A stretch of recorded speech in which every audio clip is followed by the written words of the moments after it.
Sağlık akıyetin bol bol olsun. Himmetin nereye şu ayarsan. Yer nasıl oluyor da bu? Dinah olur. Kulağımız olur. Mahsız olur. Hayatlar olur. Nerede şu koyuyorsun? Nerede sana sarılır? Sen geliyorsun.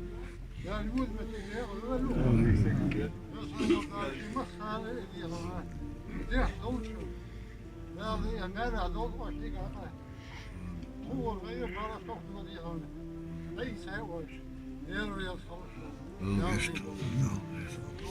Evet. Dedik başımız sari, her şey başı doğal.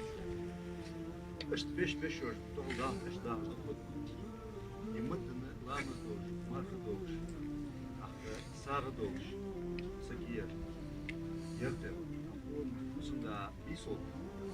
Yurt doktor tullakta, topkhane edemha, lağımız doğuş, marka doğuş, zikiz yerti olmuş.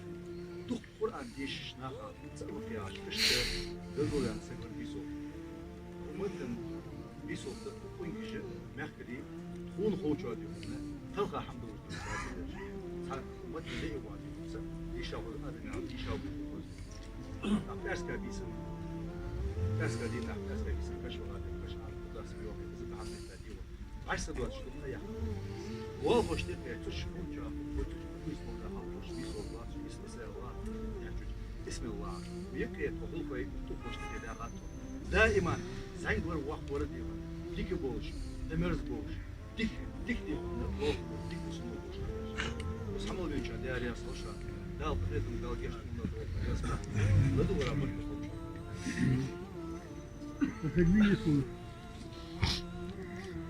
Bir şansı öldürüyor. Daha geç ona dört ben daha geç dört. O diye kobiş doğru diye. Perlo harcı buluyor. Zahayız dost de bart depa.